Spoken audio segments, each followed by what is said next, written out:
ಎಲ್ಲರಿಗೂ ನಮಸ್ಕಾರ. ಥಟ್ ಅಂತ ಹೇಳಿ ಜಾಲ ಕ್ವಿಜ್ ಕಾರ್ಯಕ್ರಮವನ್ನ ಆರಂಭಿಸ್ತಾ ಇದ್ದೇವೆ. ಕರ್ನಾಟಕದ ವಿವಿಧ ಭಾಗಗಳಿಂದ ಸ್ಪರ್ಧಿಗಳು ಭಾಗವಹಿಸ್ತಾ ಇರೋ ಈ ಕಾರ್ಯಕ್ರಮದಲ್ಲಿ ಇವತ್ತು ಯಾರ್ಯಾರು ಭಾಗವಹಿಸ್ತಾ ಇದ್ದಾರೆ ಅದನ್ನು ಮೊದಲು ತಿಳ್ಕೊಳ್ಳೋಣ. ನಮ್ಮ ಕಾರ್ಯಕ್ರಮದ ಮೊದಲ ಸ್ಪರ್ಧಿ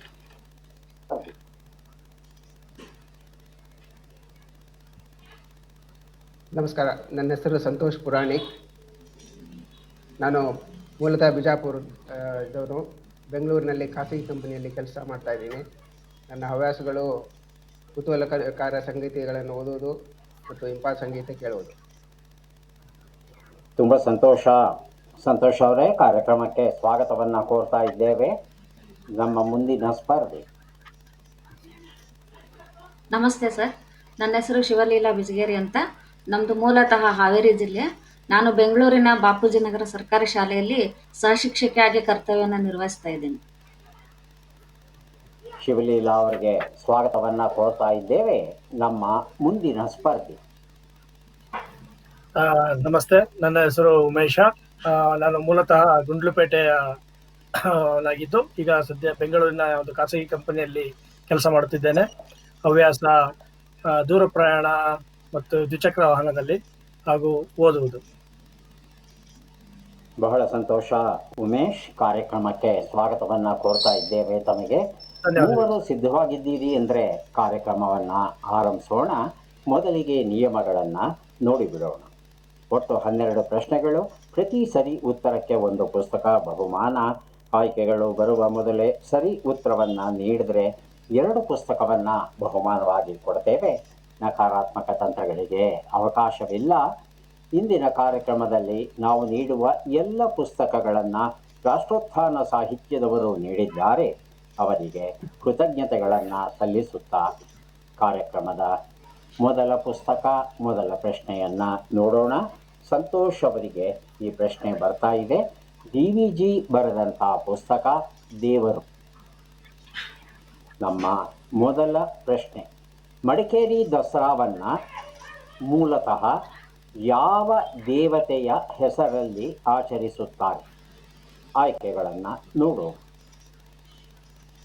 ದುರ್ಗೆ, ಮಾರಿ, ಸರಸ್ವತಿ, ಚಂಡಿ. ಸಂತೋಷ್. ಸರ್, ಆಯ್ಕೆ 3 ಸರಸ್ವತಿ. ಹೌದಾ ಶಿವಲೀಲಾ? ಹೌದು ಸರ್, ಸರಸ್ವತಿ ಸರ್. ಉತ್ತರವನ್ನು ನೋಡೋಣ. ಸರಿಯಾದ ಉತ್ತರ ಮಾರಿಯಮ್ಮ, ಮಾರಮ್ಮ ಹೀಗೆಲ್ಲ ಕರೀತಾರೆ. ಮಾರಿಯರ 3 ರೂಪಗಳುಂಟು. ದಂಡಿನ ಮಾರಮ್ಮ, ಕಂಚಿ ಕಾಮಾಕ್ಷಮ್ಮ, ಕುಂದೂರು ಮೊಟ್ಟೆ ಚೌಟಿ ಮಾರಮ್ಮ, ಕೋಟೆ ಮಾರಮ್ಮ, ಹೀಗೆಲ್ಲ 4 ಜನ ಮಾರಿಯರು ಇರೋದುಂಟು. ಕರಗದ ರೂಪದಲ್ಲಿ ಇವರು ಬರ್ತಾರೆ. ಜೊತೆಗೆ ದೇವಾನುದೇವತೆಗಳ ಮೆರವಣಿಗೆ, 10 ದೇವತೆಗಳ ಮೆರವಣಿಗೆಯ ಮಂಟಪಗಳು ಬರುತ್ತೆ ಇದರಲ್ಲಿ. ಕರಗ ಅಂತ ಹೇಳ್ತಂದರೆ ಸಾಮಾನ್ಯವಾಗಿ ಅದರೊಳಗಡೆ ಅಕ್ಕಿಯನ್ನು, ನವಧಾನ್ಯವನ್ನು, ನೀರನ್ನು ಇತ್ಯಾದಿಗಳನ್ನೆಲ್ಲ ಹಾಕಿ ಕರಗವನ್ನು ರೂಪಿಸಿರ್ತಾರೆ. ಬಹಳ ಪ್ರಖ್ಯಾತವಾದಂಥ ಹಬ್ಬ ಮಡಿಕೇರಿ ದಸರಾ. ಈಗ ಪ್ರಶ್ನೆ ಬರ್ತಾ ಇದೆ ಶಿವಲೀಲಾ ಅವರಿಗೆ. ಪುಸ್ತಕ ಶ್ರೀರಾಮನ ಕಥೆಯಲ್ಲಿ ಆದರ್ಶಗಳು. ನಮ್ಮ ಪ್ರಶ್ನೆ, ನವರಾತ್ರಿ ಹಬ್ಬವನ್ನು ಯಾವ ಮಾಸದಲ್ಲಿ ಆಚರಿಸುತ್ತಾರೆ? ಆಯ್ಕೆಗಳನ್ನು. ಅಶ್ವಯುಜ ಮಾಸ ಸರ್. ಅಶ್ವಯುಜ. ಭಾದ್ರಪದ, ಅಶ್ವಯುಜ, ಫಾಲ್ಗುಣ, ಕಾರ್ತೀಕ ಅಂತ 4 ಉತ್ತರಗಳಿವೆ. ಅಶ್ವಯುಜ ಅಂತ ಹೇಳ್ತಾ ಇದ್ದೀರಿ, ಹೌದಾ? ನೋಡುವ. ಹೌದು ಸರ್, ಅಶ್ವಯುಜ ಉತ್ತರ ಸರಿಯಾಗಿದೆ. ಎಲ್ಲಿಂದ ಶುರುವಾಗುತ್ತೆ ಅಶ್ವಯುಜದಲ್ಲಿ? ಅಮಾವಾಸ್ಯೆ ನಂತರ ಮರುದಿನದಿಂದ ಪ್ರಾರಂಭ ಆಗುತ್ತೆ. ಬಹುಳದಲ್ಲ, ಶುಕ್ಲದಲ್ಲ? ಶುಕ್ಲದಲ್ಲಿ ಸರ್. ಶುಕ್ಲದಲ್ಲಿ. ಯಾವ ದಿನದಿಂದ? ಅಮಾವಾಸ್ಯೆ ಮರುದಿನ ಸರ್. ಅದೇ ಅಮಾವಾಸ್ಯೆ ಮರುದಿನ ಯಾವುದು? ಏನಂತ ಕರಿತೀವಿ ಆ ದಿನಾನ? ಬಿದಿಗೆ ತೆರಿಗೆ ಚೌತಿ ಎಲ್ಲ ಹೇಳ್ತೀವಲ್ಲ, ಮೊದಲನೇದೇನು? ಏನದು? ಬಿದಿಗೆ ಬಿದಿಗೆ ಸರ್. ಬಿದಿಗೆ ಎರಡನೇ ದಿನಕ್ಕೆ. ಮೊದಲನೇ ದಿನಕ್ಕೆ ಪಾಡ್ಯ ಅಂತ ಹೇಳ್ತೇವೆ. ಪ್ರತಿಪದ ಪಾಡ್ಯ ಇದ್ರೂ ಸರ್, ಪಾಡ್ಯ. ಹೇಳೋದು ಹಾ, ಉಂಟು. ಸರಿ. ಪಾಡ್ಯ. ಹ್ಮ್. ಆ ಅಶ್ವಯುಜ ಶುಕ್ಲ ಪಾಡ್ಯದಿಂದ ಆರಂಭವಾಗಿ ನವಮಿಯವರೆಗೆ ಮುಂದುವರಿಯುತ್ತೆ.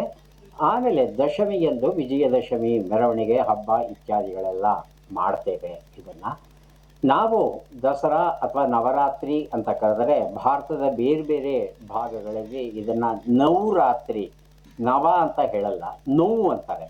ನವ ಅಂದರೆ ನಮ್ಮ ಕನ್ನಡದಲ್ಲಿ ಹೊಸದು ಅನ್ನೋ ಅರ್ಥವೂ ಬರುತ್ತೆ, 9 ಅನ್ನೋ ಅರ್ಥವೂ ಬರುತ್ತೆ. ಆದರೆ ಹಿಂದಿಯಲ್ಲಿ ನವರಾತ್ರಿ, ನವರತನ್, ನೌರ್ತನ್ ಹೀಗೆಲ್ಲ ಸ್ವಲ್ಪ ಉಚ್ಚಾರಣೆಯಲ್ಲಿ ವ್ಯತ್ಯಾಸ ಇರುವಂಥ ಹೆಸರಲ್ಲಿ ಈ ಹಬ್ಬವನ್ನು ಆಚರಿಸ್ತಾರೆ. ಪುಸ್ತಕವನ್ನು ಕೊಟ್ಟಿದ್ದೇನೆ ಶಿವಲೀಲಾ ಅವರಿಗೆ. ಆಯ್ಕೆಗಳು ಬರೋದಕ್ಕೆ ಮೊದಲೇ ಕೊಟ್ಟಿದ್ದೀರಿ. 2 ಪುಸ್ತಕವನ್ನು ತಮಗೆ ಕೊಟ್ಟಿದ್ದೇನೆ. ಉಮೇಶ್ ಅವರೇ, ತಮ್ಮ ಪುಸ್ತಕ ಮತ್ತು ಪ್ರಶ್ನೆಯನ್ನ ಈಗ ನೋಡೋಣ. ಶ್ರೀ ನಾರಾಯಣ ಗುರು, ಪರಮೇಶ್ವರನ್ ನರಸಿಂಗರಾವ್ ಹಾಗೂ ನಾಗರಾಜ್ ಬರೆದಂತಹ ಪುಸ್ತಕ ನಮ್ಮ ಪ್ರಶ್ನೆ. ಭಾರತದಲ್ಲಿ ಒಟ್ಟು ಎಷ್ಟು ನವರಾತ್ರಿಗಳನ್ನು ಆಚರಿಸುವರು? ಎಷ್ಟು ನಮೂನೆಯ ನವರಾತ್ರಿಗಳು? ಆಯ್ಕೆಗಳನ್ನು ಕೊಡ್ತಾ ಇದ್ದೇನೆ.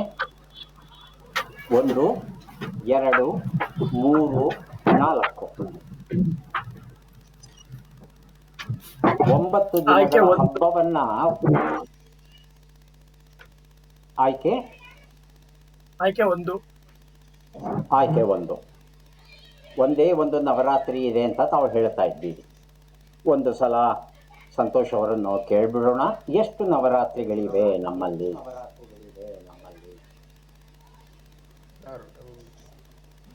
ಸಂತೋಷ್, 3 ಇರ್ಬೋದು ಅನ್ಸುತ್ತೆ. 3 ಇರ್ಬೋದು. 3 ಇರಬಹುದು ಅಂತ ಹೇಳ್ತಾ ಇದ್ದೀರಿ. ಉತ್ತರವನ್ನ ನೋಡೋಣ. 3 ಅಲ್ಲ, 4 ನವರಾತ್ರಿಗಳನ್ನು ಒಂದು ವರ್ಷದಲ್ಲಿ ನಾವು ಆಚರಿಸ್ತೇವೆ. ಶರದ್ ನವರಾತ್ರಿ, ವಸಂತ ನವರಾತ್ರಿ, ಮಾಘ ನವರಾತ್ರಿ, ಆಷಾಢ ನವರಾತ್ರಿ. ಆದರೆ ಹೆಚ್ಚಿನ ಜನಕ್ಕೆ ಗೊತ್ತಿರೋದು ಶರದ್ ನವರಾತ್ರಿ. ವಸಂತ ನವರಾತ್ರಿಯನ್ನು ನಾವು ರಾಮನವಮಿ ಅಂತ ಏನು ನಾವು ಹಬ್ಬ ಮಾಡ್ತೇವೆ, 9 ದಿನಗಳ ಹಬ್ಬ, ಅದನ್ನು ವಸಂತ ನವರಾತ್ರಿ ಅಂತ ಕರೀತಾರೆ. ಈ ಮಾಘ ಆಷಾಢ ಕೆಲವು ಕಡೆ ಮಾತ್ರ ಆಚರಣೆಯಲ್ಲಿದೆ, ಇಡೀ ಭಾರತಾದ್ಯಂತ ಇಲ್ಲ. ಮುಂದಿನ ಪುಸ್ತಕ ಮತ್ತು ಪ್ರಶ್ನೆಯನ್ನ ನೋಡೋಣ. ಸಂತೋಷ್ ಅವರಿಗೆ ಪ್ರಶ್ನೆಯನ್ನ ಕೇಳ್ತಾ ಇದ್ದೇವೆ. ಪುಸ್ತಕ ಕರುನಾಡ ಹುಲಿ ಧೋಂಡಿಯ, ಕವೆಂ ನಾಗರಾಜ ಬರೆದಂತಹ ಪುಸ್ತಕ. ನಮ್ಮ ಪ್ರಶ್ನೆ: ವಿದ್ಯಮಾನಗಳು ಮತ್ತು ಅವುಗಳ ಸ್ಥಳಗಳನ್ನು ಜೋಡಿಸಿ. ಎ ಪಟ್ಟಿಯಲ್ಲಿ ಅತ್ಯಂತ ದೊಡ್ಡ ಸ್ತೂಪ, ಈಶಾನ್ಯ ರಾಜ್ಯಗಳಲ್ಲಿ ದೊಡ್ಡ ರಾಜ್ಯ, ಚಂಪಾರಣ್ ಸತ್ಯಾಗ್ರಹ ಇವೆಲ್ಲ ಎಲ್ಲಿ ನಡೀತೋ ಅಥವಾ ಏನು ಎಲ್ಲಿದೆ ಇವು ತಿಳ್ಕೋಬೇಕಾಗಿದೆ. ಬಿ ಪಟ್ಟಿಯಲ್ಲಿ ಅರುಣಾಚಲ ಪ್ರದೇಶ, ಪಾಟ್ನಾ, ಮೇಘಾಲಯ, ಅಮರಾವತಿ. ಸಂತೋಷ್, ಅತ್ಯಂತ ದೊಡ್ಡ ಸ್ತೂಪ. ಅತ್ಯಂತ ದೊಡ್ಡ ಸ್ತೂಪ ಪಾಟ್ನಾದಲ್ಲಿ ಇದೆ. ಈಶಾನ್ಯ ರಾಜ್ಯಗಳಲ್ಲಿ ದೊಡ್ಡದು ಈಶಾನ್ಯ ರಾಜ್ಯಗಳಲ್ಲಿ ದೊಡ್ಡದು ಅರುಣಾಚಲ ಪ್ರದೇಶ. ಚಂಪಾರಣ್ ಸತ್ಯಾಗ್ರಹ. ಸಾರಿ, ಸರಿ ಮಾಡ್ಬೋದಾ ಸರ್? ಚಂಪಾರಣ್ ಸತ್ಯಾಗ್ರಹ ಪಾಟ್ನಾ, ಅತ್ಯಂತ ದೊಡ್ಡ ಸ್ತೂಪ ಅಮರಾವತಿ, ಈಶಾನ್ಯ ರಾಜ್ಯಗಳಲ್ಲಿ ದೊಡ್ಡದು ಮೇಘಾಲಯ, ಚಂಪಾರಣ್ ಸತ್ಯಾಗ್ರಹ ಪಾಟ್ನಾ. ಬಹಳ ಗೊಂದಲ ಮಾಡ್ಕೋತಾ ಇದ್ದೀರಿ. ನಾನು ಸರಿಯಾಗಿ ಅರ್ಥ ಮಾಡ್ಕೊಂಡಿದ್ದೀನಿ. ನಾವು ಒಂದ್ಸಲ ಹೇಳ್ತೀನಿ, ಸರಿ ಇದ್ರೆ ಉತ್ತರ ಹೇಳಿ. ಅತ್ಯಂತ ದೊಡ್ಡ ಸ್ತೂಪ ಇರೋದು ಅಮರಾವತಿಲಿ, ಸರಿಯಾಗಿದೆಯಾ? ಹಾ, ಕರೆಕ್ಟ್. ಈಶಾನ್ಯ ರಾಜ್ಯಗಳಲ್ಲಿ ದೊಡ್ಡದು ಅರುಣಾಚಲ ಪ್ರದೇಶವ, ಮೇಘಾಲಯವ? ಅರುಣಾಚಲ ಪ್ರದೇಶ. ಅರುಣಾಚಲ ಪ್ರದೇಶ. ಚಂಪಾರಣ್ ಸತ್ಯಾಗ್ರಹ ನಡೆದದ್ದು ಪಾಟ್ನಾ. ಪಾಟ್ನಾದಲ್ಲ? ಪಾಟ್ನಾ. ಒಂದು ಸಲ ಶಿವಲೀಲಾ ಅವರನ್ನ ಕೇಳ್ಬಿಡೋಣ. ಶಿವಲೀಲಾ ಅವರೇ, ಅತ್ಯಂತ ದೊಡ್ಡ ಸ್ತೂಪ ಎಲ್ಲಿದೆ? ಅತ್ಯಂತ ದೊಡ್ಡ ಸ್ತೂಪ ಇರೋದು ಅಮರಾವತಿಯಲ್ಲಿ ಸರ್. ಈಶಾನ್ಯ ರಾಜ್ಯಗಳಲ್ಲಿ ದೊಡ್ಡದು ಅರುಣಾಚಲ ಪ್ರದೇಶ. ಚಂಪಾರಣ್ ಚಂಪಾರಣ್ ಸತ್ಯಾಗ್ರಹ. ಮೇಘಾಲಯ ಸರ್. ಉತ್ತರವನ್ನು ನೋಡ್ತಾ ಹೋಗೋಣ. ಉತ್ತರಗಳು: ಅತ್ಯಂತ ದೊಡ್ಡ ಸ್ತೂಪ ಇರೋದು ಅಮರಾವತಿಯಲ್ಲಿ. ಈಶಾನ್ಯ ರಾಜ್ಯಗಳಲ್ಲಿ ಅತ್ಯಂತ ದೊಡ್ಡ ರಾಜ್ಯ ಅರುಣಾಚಲ ಪ್ರದೇಶ. ಚಂಪಾರಣ್ ನಡೆದದ್ದು ಪಾಟ್ನಾದಲ್ಲಿ. ಈ ಉತ್ತರವನ್ನು ಕೊಟ್ಟದ್ದು ಯಾರು? ಸಂತೋಷ್ ಅವರಲ್ವಾ? ಕೊಟ್ಟಿದ್ದೀರಾ ಸಂತೋಷ್ ಈ ಉತ್ತರನ? ಹಾಂ, ಪುಸ್ತಕವನ್ನು ತಮಗೆ ಕೊಟ್ಟಿದ್ದೇನೆ. ಮುಂದಿನ ಪುಸ್ತಕ ಮತ್ತು ಪ್ರಶ್ನೆ ಬರ್ತಾ ಇದೆ ಶಿವಲೀಲಾ ಅವರಿಗೆ. ಎಸ್ ಆರ್ ರಾಮಸ್ವಾಮಿ ಬರೆದ ಕೆಲವು ಇತಿಹಾಸ ಪರ್ವಗಳು ಎನ್ನುವ ಪುಸ್ತಕ. ಪ್ರಶ್ನೆ: ವಿದ್ಯಮಾನಗಳು ಮತ್ತು ಅವುಗಳ ಸ್ಥಳಗಳನ್ನು ಜೋಡಿಸಿ. ಎ ಪಟ್ಟಿಯಲ್ಲಿ ಅಟಲ್ ನಗರ, ದಲಾಯಿ ಲಾಮಾ, ಖನಿಜಭರಿತ ರಾಜ್ಯ. ಬಿ ಪಟ್ಟಿಯಲ್ಲಿ ನಯಾ ರಾಯ್ಪುರ್, ಬಿಹಾರ್, ಧರ್ಮಶಾಲಾ, ಜಾರ್ಖಂಡ್. ಶಿವಲೀಲಾ, ಅಟಲ್ ನಗರ ಎಲ್ಲಿದೆ? ಜಾರ್ಖಂಡ್ ಸರ್. ದಲಾಯಿ ಲಾಮಾ, ಧರ್ಮಶಾಲಾ. ಖನಿಜಭರಿತ ರಾಜ್ಯ, ಬಿಹಾರ್ ಸರ್. ಬಿಹಾರ್. ಉಮೇಶ್, ಅಟಲ್ ನಗರ. ಅಟಲ್ ನಗರ, ನಯಾ ರಾಯ್ಪುರ್, ದಲೈ ಲಾಮಾ, ದಲಾಯಿ ಧರ್ಮಶಾಲಾ, ಲಾಮಾ, ಧರ್ಮಶಾಲಾ, ಖನಿಜಭರಿತ ರಾಜ್ಯ, ಜಾರ್ಖಂಡ್. ಉತ್ತರವನ್ನು ನೋಡೋಣ.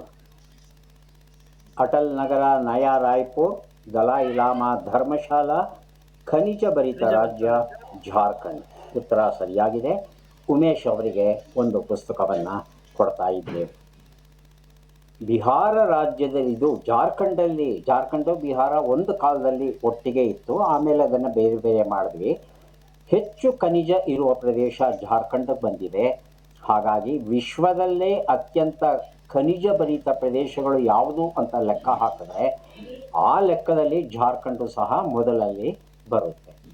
ಮುಂದಿನ ಪುಸ್ತಕ ಮತ್ತು ಪ್ರಶ್ನೆ ಉಮೇಶ್ ಅವರಿಗೆ. ಉಮೇಶ್, ಪುಸ್ತಕ ಗಡಿಯಾಚೆಯ ಗುಡಿಗಳು, ಲೋಕೇಶ್ ಚಂದ್ರ ಬರೆದಂಥ ಪುಸ್ತಕ. ಪ್ರಶ್ನೆ: ವಿದ್ಯಮಾನಗಳು ಮತ್ತು ಅವುಗಳ ಸ್ಥಳಗಳನ್ನು ಜೋಡಿಸಿ. ಎ ಪಟ್ಟಿಯಲ್ಲಿ ರಾಜ ಭೋಜ, ಹೆಣ್ಣು ಮಕ್ಕಳು ನಡೆಸುವ ಮಾರುಕಟ್ಟೆ, ಪಂಚನದಿಗಳ ನಾಡು. ಬಿ ಪಟ್ಟಿಯಲ್ಲಿ ಇಂಫಾಲ್, ಪಂಜಾಬ್, ಹರಿಯಾಣ, ಭೂಪಾಲ್. ರಾಜ ಭೋಜ, ರಾಜಭೋಜ, ಭೂಪಾಲ. ಹೆಣ್ಣು ಮಕ್ಕಳು ನಡೆಸುವ ಮಾರುಕಟ್ಟೆ ಇಂಫಾಲ್. ಯಾವ? ಇಂಫಾಲ, ಇಂಫಾಲ್. ಒಂದು ಆಯ್ಕೆ. ಇಂಫಾಲ್. ಪಂಚನದಿಗಳ ನಾಡು, ಪಂಜಾಬ್. ಪಂಜಾಬ್. ಉತ್ತರವನ್ನು ನೋಡೋಣ. ರಾಜ ಭೋಜನ ಹೆಸರಲ್ಲಿ ಭೂಪಾಲ್ ನಗರವನ್ನು ನಿರ್ಮಿಸಲಾಗಿದೆ. ಕೇವಲ ಹೆಣ್ಣು ಮಕ್ಕಳು ಮಾತ್ರ ನಡೆಸುವ ಮಾರುಕಟ್ಟೆ ಇರೋದು ಇಂಫಾಲಲ್ಲಿ. ಪಂಚನದಿಗಳ ನಾಡನ್ನು ಪಂಜಾಬ್ ಅಂತ ಕರೀತೇವೆ. ಕರ್ನಾಟಕದಲ್ಲಿ ಪಂಚನದಿಗಳ ನಾಡು ಯಾವುದು ಉಮೇಶ್? ಕರ್ನಾಟಕದಲ್ಲಿ ಅಂದ್ರೆ ಏರಿಯಾ ಕೇಳ್ತಾ ಇದ್ದಾರೆ ಸರ್. ಸ್ಥಳ ಯಾವ ಯಾವ? ಪ್ರದೇಶ? 5 ನದಿಗಳು ಹರಿಯುತ್ತಲ್ಲಿ. ನಮ್ಮೂರೆಲ್ಲ ಹರಿಯುತ್ತೆ. ಮೈಸೂರು ಕಡೆ. ಎಲ್ಲಿ? ಮೈಸೂರು. ಆದರೆ ಸರಿಯಾದ ಉತ್ತರ ವಿಜಯಪುರ ಅಥವಾ ಬಿಜಾಪುರ. ಮುಂದಿನ ಪುಸ್ತಕ ಮತ್ತು ಪ್ರಶ್ನೆಯನ್ನ ಈಗ ನೋಡೋಣ. ಸಂತೋಷ್ ಅವರಿಗೆ ಪ್ರಶ್ನೆ. ಫಲಶ್ರುತಿ ಡಾಕ್ಟರ್ BGL ಸ್ವಾಮಿ ಬರೆದ ಸೊಗಸಾದ ಕೃತಿ ಕೊಡ್ತಾ ಇದ್ದೇವೆ. ನಮ್ಮ ಪ್ರಶ್ನೆ: ಈ ಅಕ್ಷರಗಳನ್ನು ಜೋಡಿಸಿ. ಅಕ್ಷರಗಳು: ಮು, ಮ, ಡು, ಲಿ, ನೋ, ಗಿ, ಗೆ, ಲ. ಸಂತೋಷ್.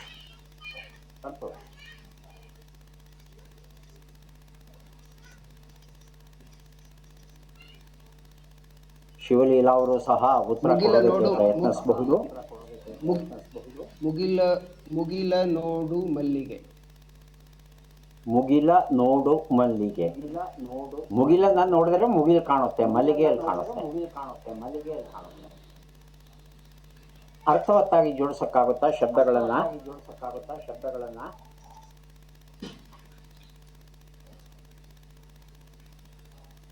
ಶಿವಲೀಲಾ ಅವ್ರನ್ನ ಕೇಳಲ್ಲ? ಒಂದೇ ನಿಮಿಷ. ಶಿವಲೀಲಾ ಅವರೇ ಸರಿಯಾದ ಉತ್ತರ ಕೊಡೋಕ್ಕಾಗುತ್ತಾ ನೋಡಿ.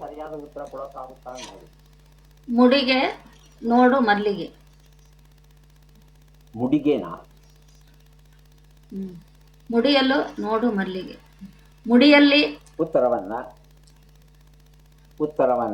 ನೋಡೋಣ. ನೋಡು ಮುಗಿಲ ಮಲ್ಲಿಗೆ. ಮುಗಿಲ ಮಲ್ಲಿಗೆ ಮರದಲ್ಲಿ ಬಿಡುವಂತ ಹೂವು ಅದು. ಹಾಗಾಗಿ ಕೆಳಗಡೆ ನಾವು ದೃಷ್ಟಿಯನ್ನು ಹಾಯಿಸಿದ್ರೆ ನಮಗೆ ಮಲ್ಲಿಗೆ ಕಾಣಲ್ಲ. ಸ್ವಲ್ಪ ಮೇಲಕ್ಕೆ, ತಲೆಯನ್ನು ಮೇಲಕ್ಕೆತ್ತಿ ನೋಡಿದ್ರೆ ಮಾತ್ರ ಮುಗಿಲ ಮಲ್ಲಿಗೆ ಕಾಣುತ್ತೆ ನಮಗೆ. ಶಬ್ದಗಳನ್ನು ಸರಿಯಾಗಿ ಹೇಳಲಿಲ್ಲ, ಆದರೆ ಅಕ್ಷರಗಳನ್ನು ಸರಿಯಾಗಿ ಗುರುತಿಸಿದ್ದೀರಾ. ಈ ಹಿನ್ನೆಲೆಯಲ್ಲಿ ಒಂದು ಪುಸ್ತಕವನ್ನು ತಮಗೆ ಕೊಟ್ಟಿದ್ದೇನೆ. ಈಗ ಅವಕಾಶ ಶಿವಲೀಲಾ ಅವರಿಗೆ. ಶಿವಲೀಲಾ, ತಮ್ಮ ಪುಸ್ತಕ ಭಾರತೀಯ ಗಣಿತಶಾಸ್ತ್ರದ ಹಾಗೂ ಶಾಸ್ತ್ರಜ್ಞರ ಚರಿತ್ರೆ, ವೇಣುಗೋಪಾಲ ಹೇರೂರ್ ಬರೆದಂಥ ಪುಸ್ತಕ ಇದು. ನಮ್ಮ ಪ್ರಶ್ನೆ, ಈ ಅಕ್ಷರಗಳನ್ನು ಜೋಡಿಸಿ. ಅಕ್ಷರಗಳು ಹ, ಹ, ಹು, ಸು, ಸಿ, ನ, ರು, ಲಿ.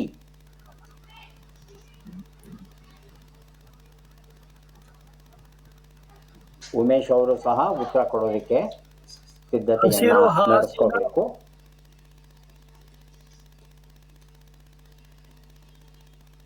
ಅಲ್ಲ, ಶಿವಲೀಲಾ ಅವರು ಕೊಡಲಿ, ಅದಾದ ಮೇಲೆ ಉಮೇಶ್ ಅವರು ಪ್ರಯತ್ನಿಸಬಹುದು.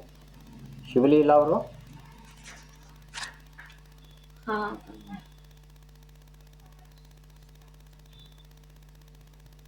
ಗೊತ್ತಾಗ್ತಾ ಇಲ್ವಾ? ಉಮೇಶ್ ಅವರೇ ಪ್ರಯತ್ನಿಸಿ.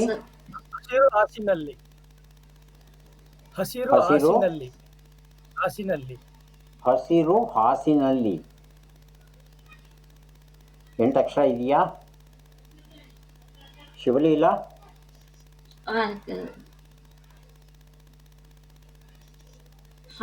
ಉತ್ತರವನ್ನ ಹೇಳಿಮ್ಮ. ಹಾರು ಹಸಿರಿನಲ್ಲಿ. ಉತ್ತರವನ್ನ ನೋಡೋಣ. ಹಸಿರು ಹುಲ್ಲಿನ ಹಾಸು ಅನ್ನೋದು ಸರಿಯಾದ ಉತ್ತರ ಆಗಿತ್ತು. ಉಮೇಶ್ ಅವರಿಗೆ ಒಂದು ಸಣ್ಣ ಗೊಂದಲ ಆಯಿತು. ಚಿಂತೆಗಿಲ್ಲ ಉಮೇಶ್, ತಮಗೆ ಈಗ ಪ್ರಶ್ನೆ ಬರ್ತಾ ಇದೆ. ಮೊದಲು ಪುಸ್ತಕವನ್ನು ನೋಡು. ಪುಸ್ತಕ ಸಾರ್ಥಕ ಜೀವನದ ಹಾಸು ಹೊಕ್ಕು, ಶುಭ ದೋಟಿಹಾಳ್ ಅನುವಾದ ಮಾಡಿರುವಂತಹ ಪುಸ್ತಕ. ನಮ್ಮ ಪ್ರಶ್ನೆ, ಈ ಅಕ್ಷರಗಳನ್ನು ಜೋಡಿಸಿ. ಅಕ್ಷರಗಳು ಹು, ಲಿ, ಹಾ, ರು, ದಿ, ವು, ವ, ಚೆ. ಸಂತೋಷ್, ತಾವು ಸಹ ಉತ್ತರ ಕೊಡೋದಕ್ಕೆ ಪ್ರಯತ್ನಿಸಬಹುದು. ಮೊದಲು ಉಮೇಶ್ ಅವರಿಗೆ ಅವಕಾಶ ಕೊಡೋಣ. ಉಮೇಶ್, ಗೊತ್ತಾಯ್ತಾ?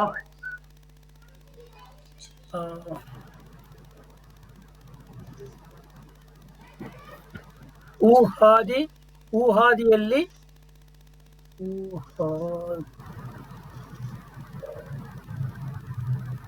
ಯಾ ಎಲ್ಲಿದೆ? ಇಲ್ಲ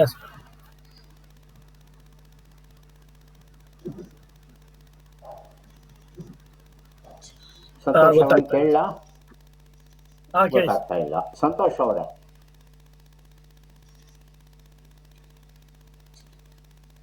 ಉತ್ತರವನ್ನ ನೋಡಬಹುದಾ? ಸರ್, ಪ್ರಶ್ನೆ ಯಾರಿಗೆ? ಉತ್ತರವನ್ನ ನೋಡೋಣ. ಚೆಲ್ಲಿರುವ ಹೂವು. ಉತ್ತರ ಹೂವು ಚೆಲ್ಲಿರುವ ಹಾದಿ. ಹೂವು ಚೆಲ್ಲಿರುವ ಹಾದಿ ಸರಿಯಾದ ಉತ್ತರ ಆಗಿತ್ತು. ಈಗ ಮುಂದಿನ ಪುಸ್ತಕ ಮತ್ತು ಪ್ರಶ್ನೆಯನ್ನ ನೋಡೋಣ. ಚಟ್ಪಟ್ ಚಿನ್ಕುರುಳಿ ಆರಂಭಿಸ್ತಾ ಇದ್ದೇವೆ. ಮೊದಲ ಅವಕಾಶ ಸಹಜವಾಗಿ ಸಂತೋಷ್ ಅವರಿಗೆ ಬರ್ತಾ ಇದೆ. ಇಲ್ಲಿ 5 ಪ್ರಶ್ನೆಗಳನ್ನು ಒಂದರ ನಂತರ ಒಂದು ಕೇಳ್ತಾ ಹೋಗ್ತೇವೆ. ಸರಿಯಾದ ಉತ್ತರವನ್ನು ಕೊಡಿ. ಉತ್ತರ ಗೊತ್ತಿಲ್ಲ ಅಂದರೆ ಪಾಸ್ ಅಂತ ಹೇಳಿ. 5 ಪ್ರಶ್ನೆಗಳಿಗೆ ಸರಿ ಉತ್ತರ ನೀಡಿದರೆ 5 ಪುಸ್ತಕ ತಮಗೆ ದೊರೆಯುತ್ತೆ. ಪ್ರತಿ ಸರಿ ಉತ್ತರಕ್ಕೆ ಒಂದೊಂದು ಪುಸ್ತಕ. ಸಂತೋಷ್, ಶುರು ಮಾಡಬಹುದಾ ತಮ್ಮಿಂದ? ಹೌದು ಸರ್, ಮಾಡೋಣ. ಹಾಂ, ಸಂತೋಷ್, ತಮ್ಮ ಮೊದಲ ಪ್ರಶ್ನೆ. ಡಾಕ್ಟರ್ ರಾಜ್ಕುಮಾರ್ ಪ್ರಶಸ್ತಿಯನ್ನು ಯಾರು ಮೊದಲ ಬಾರಿಗೆ ಪಡೆದರು? ಬೇಗ ಬೇಗ. ಪಾಸ್. ಕನ್ನಡದಲ್ಲಿ ಶ್ರೀನಿವಾಸ ಎನ್ನುವ ಹೆಸರಿನಲ್ಲಿ ಯಾರು ಸಾಹಿತ್ಯವನ್ನ ರಚಿಸುತ್ತಿದ್ದರು? ಮಾಸ್ತಿ ವೆಂಕಟೇಶ್ ಅಯ್ಯಂಗಾರ್. ಮುಂದಿನ ಪ್ರಶ್ನೆ. ಈ ಗಾದೆಯನ್ನ ಪೂರ್ಣಗೊಳಿಸಿ. ഇരുಳು ಕಂಡ ಬಾವಿಲಿ. ಮುಂದಿನ ಭಾಗ. ಹಗಲು ಬೀಳಬೇಡ. ಹಗಲು ಬೀಳಬೇಡನ. ಬೀಳಬೇಡ. ಮುಂದಿನ ಪ್ರಶ್ನೆ. ಈ ಒಗಟನ್ನ ಬಿಡಿಸಿ. ಎಲೆ ಹಾಕಿ ಊಟಕ್ಕೆ ಬಡಿಸಿ, ಎಲೆ ತೆಗೆದು ಊಟವನ್ನ ಮಾಡು. ವಿಚಿತ್ರವಾಗಿದೆ, ಏನಿದು?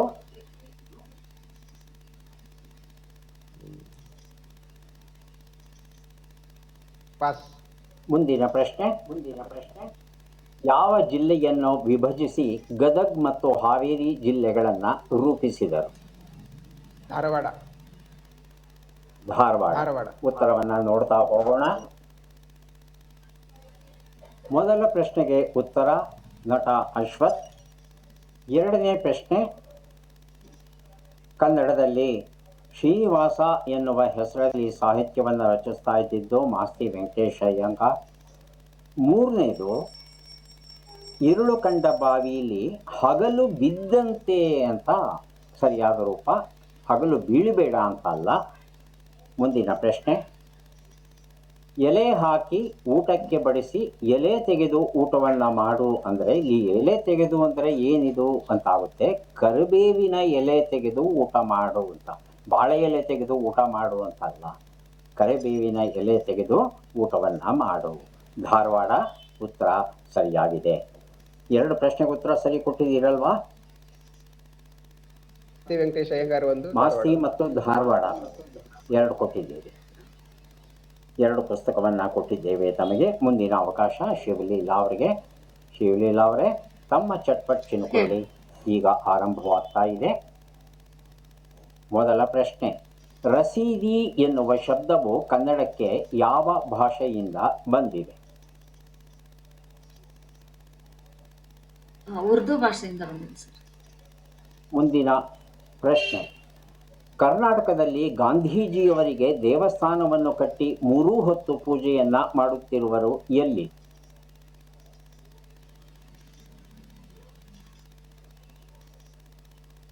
ಮುಂದಿನ ಪ್ರಶ್ನೆ ನೋಡಬಹುದಾ? ಪಾಸ್. ಹಾ, ಪಾಸ್. ಮುಂದಿನ ಪ್ರಶ್ನೆ. ಈ ಗಾದೆಯನ್ನ ಪೂರ್ಣಗೊಳಿಸಿ. ಆನೆ ಕದ್ದರೂ ಕಳ್ಳ. ಅಡಿಕೆ ಕದ್ದರೂ ಕಳ್ಳ. ಅಡಿಕೆ ಕದ್ದರೂ ಕಳ್ಳ. ಮುಂದಿನ ಪ್ರಶ್ನೆ. ಈ ಒಗಟನ್ನ ಬಿಡಿಸಿ. ಗಂಗಮ್ಮನ ಸೀರೆಯ ನೆರಿಗೆಗಳನ್ನ ಎಣಿಸೋದಿಕ್ಕೆ ಪರಶಿವನಿಂದಲೂ ಸಾಧ್ಯವಿಲ್ಲ. ಏನಿದೆ? ಆಕಾಶ ಮತ್ತು ನಕ್ಷತ್ರ ಸರ್. ಮುಂದಿನ ಪ್ರಶ್ನೆ. ವಿಶಾಲ ಮೈಸೂರು ರಾಜ್ಯವು ರೂಪುಗೊಂಡಾಗ ದಕ್ಷಿಣ ಕನ್ನಡ ಜಿಲ್ಲೆಯ ಯಾವ ಭಾಗ ಅದರಲ್ಲಿ ಸೇರಲಿಲ್ಲ? Raichur sir. Raichur. Sorry sir, sorry, ದಕ್ಷಿಣ ರಾಯಚೂರು ಕನ್ನಡ ರಾಯಚೂರು. ಅಲ್ಲ ಸರ್, ಇದು ರಾಯಚೂರು ಉತ್ತರ ಕರ್ನಾಟಕ ಬರುತ್ತೆ ಸರ್. Pass sir. ಉತ್ತರವನ್ನ ನೋಡ್ತಾ ಹೋಗೋಣ. ಮೊದಲನೇ ಪ್ರಶ್ನೆಗೆ ಉತ್ತರ ರಸೀದಿ ಎನ್ನುವ ಶಬ್ದ ರೆಸಿಪ್ಟ್ ಎನ್ನುವ ಇಂಗ್ಲಿಷ್ ಶಬ್ದದಿಂದ ಕನ್ನಡಕ್ಕೆ ಬಂದಿದೆ. ಎರಡನೇ ಪ್ರಶ್ನೆಗೆ ಉತ್ತರ ಕರ್ನಾಟಕದಲ್ಲಿ ಗಾಂಧೀಜಿಯವರಿಗೆ ದೇವಸ್ಥಾನವನ್ನು ಕಟ್ಟಿ 3 ಹೊತ್ತು ಪೂಜೆ ಮಾಡುವ ಸ್ಥಳ ಮಂಗಳೂರಲ್ಲಿದೆ. ಮೂರನೇ ಪ್ರಶ್ನೆ. ಆನೆ ಕದ್ರು ಕಳ್ಳ, ಅಡಿಕೆ ಕದ್ರು ಕಳ್ಳ, ಒಟ್ಟಲ್ಲಿ ಕಳ್ಳ. ಮುಂದಿನ ಪ್ರಶ್ನೆ. ಸಮುದ್ರದ ಅಲೆಗಳು ಒಂದರ ನಂತರ ಒಂದು ಬರ್ತಾನೇ ಇರುತ್ತೆ, ಲೆಕ್ಕ ಮಾಡಲಿಕ್ಕೆ ಸಾಧ್ಯವೇ ಇಲ್ಲ. ಮುಂದಿನ ಪ್ರಶ್ನೆ. ಕಾಸರಗೋಡು ದಕ್ಷಿಣ ಕನ್ನಡ ಜಿಲ್ಲೆಗೆ ಸೇರಿದಂಥ ಭಾಗ. ಇದು ವಾಸ್ತವದಲ್ಲಿ ಕರ್ನಾಟಕಕ್ಕೆ ಬರಬೇಕು, ಆದರೆ ಬರಲಿಲ್ಲ. ಯಾಕೆ ಬರಲಿಲ್ಲ ಅಂದರೆ ನಮ್ಮ ಸೋಮಾರಿತನ. ಅದೊಂದೇ ಉತ್ತರ. ಎಷ್ಟು ಪ್ರಶ್ನೆಗೆ ಉತ್ತರ ಕೊಟ್ಟಿದ್ದೀರಿ? ಒಂದು ಸರ್. ಒಂದು ಪ್ರಶ್ನೆಗೆ ಉತ್ತರ ಕೊಟ್ಟಿದ್ದೀರಿ. ಅಡಕೆ ಕದ್ರು ಕಳ್ಳ ಅಂತ ಒಂದು ಪುಸ್ತಕ ತಮಗೆ ಕೊಟ್ಟಿದ್ದೇನೆ. ಈಗ ಅವಕಾಶ ಉಮೇಶ್ ಅವರಿಗೆ. ತಮ್ಮ 5 ಪ್ರಶ್ನೆಗಳು ಚಟ್ಪಟ್ ಚಿನುಕುರುಳಿ. ಮೊದಲ ಪ್ರಶ್ನೆ. ಹಾ, ಸರ್. ಕರ್ನಾಟಕ ವಿಧಾನಸಭೆಯಲ್ಲಿ ಒಟ್ಟು ಎಷ್ಟು ಸ್ಥಾನಗಳಿವೆ? 225. ನೇತ್ರಾವತಿ ನದಿಯು ಎಲ್ಲಿ ಹುಟ್ಟುತ್ತದೆ? ಕುದುರೆಮುಖ. ಮುಂದಿನ ಪ್ರಶ್ನೆ. ನಾಲಾಯಕ್ಕು ಎನ್ನುವ ಶಬ್ದವು ಕನ್ನಡಕ್ಕೆ ಯಾವ ಭಾಷೆಯಿಂದ ಬಂದಿದೆ? ಹಿಂದಿ. ಹಿಂದಿ. ಮುಂದಿನ ಪ್ರಶ್ನೆ. ಈ ಗಾದೆಯನ್ನು ಪೂರ್ಣಗೊಳಿಸಿ. ಬೆಕ್ಕಿಗೆ ಚೆಲ್ಲಾಟ. ಮುಂದಿನ ಭಾಗ ಉಮೇಶ್. ಬೆಕ್ಕಿಗೆ ಚಲಾಟ, ಇಲಿಗೆ ಪ್ರಾಣ ಸಂಕಟ. ಇಲಿಗೆ ಪ್ರಾಣ ಸಂಕಟ. ಮುಂದಿನ ಪ್ರಶ್ನೆ. ಸ್ವತಂತ್ರ ಭಾರತದ ಮೊದಲ ಕಮಾಂಡರ್ ಇನ್ ಚೀಫ್ ಯಾರು? ಕಾರ್ಯಪ್ಪ, ಜನರಲ್ ಕಾರ್ಯಪ್ಪ. ಜನರಲ್ ಕಾರ್ಯಪ್ಪ. ಉತ್ತರವನ್ನು ನೋಡ್ತಾ ಹೋಗೋಣ. 224 ಸರಿಯಾದ ಉತ್ತರ. ಪ್ರೋತ್ಸಾಹದ ದೃಷ್ಟಿಯಿಂದ 225 ಬಹಳ ಹತ್ತಿರದ ಸಂಖ್ಯೆ ಕೊಟ್ಟಿರೋದ್ರಿಂದ ಪುಸ್ತಕವನ್ನು ಕೊಟ್ಟಿದ್ದೇವೆ. ಉತ್ತರ ಗಂಗಾಮೂಲ ಚಿಕ್ಕಮಗಳೂರು ಅನ್ನೋದು ಸರಿಯಾದ ಉತ್ತರ ಆಗಿತ್ತು. ತಾವು ಉತ್ತರ ಕೊಟ್ಟಿಲ್ಲ. ಮುಂದಿನ ಪ್ರಶ್ನೆಗೆ ಉತ್ತರ. ನಾಲಾಯಕ್ ಅನ್ನೋ ಶಬ್ದ ಕನ್ನಡಕ್ಕೆ ಬಂದದ್ದು ಅರಬ್ಬಿ ಹಾಗೂ ಪಾರ್ಸಿ ಭಾಷೆಗಳ ಮೂಲಕ. ಮುಂದಿನ ಪ್ರಶ್ನೆ. ಇಲಿಗೆ ಪ್ರಾಣ ಸಂಕಟ ಉತ್ತರ ಸರಿಯಾಗಿದೆ. ಸ್ವತಂತ್ರ ಭಾರತದ ಮೊದಲ commander in chief field marshal general Cariappa ಉತ್ತರ ಸರಿಯಾಗಿದೆ. ತಾವು ಒಟ್ಟು 3 ಪ್ರಶ್ನೆಗಳಿಗೆ ಸರಿಯಾದ ಉತ್ತರ ಕೊಟ್ಟಿದ್ದೀರಿ. ಹಾಗಾಗಿ 3 ಪುಸ್ತಕಗಳನ್ನು ತಮಗೆ ಕೊಟ್ಟಿದ್ದೇನೆ. ಈಗ ಯಾರಿಗೆ ಎಷ್ಟು ಪುಸ್ತಕ ಬಂದಿದೆ ಅದನ್ನು ನೋಡುವ ಕ್ಷಣ ಬಂತು. ಸಂತೋಷ್ ಪುರಾಣಿಕ್ ಅವರಿಗೆ 40 ಅಂಕಗಳು, ಶಿವಲೀಲಾ ಅವರಿಗೆ 30 ಅಂಕಗಳು, ಉಮೇಶ್ ಅವರಿಗೆ 50 ಅಂಕಗಳು ಬಂದಿವೆ. ಮೂವರಿಗೂ ಅಭಿನಂದನೆಗಳನ್ನು ಸಲ್ಲಿಸ್ತಾ ಇದ್ದೇವೆ. ಮತ್ತೆ ಭೇಟಿಯಾಗೋಣ. ನಮಸ್ಕಾರ.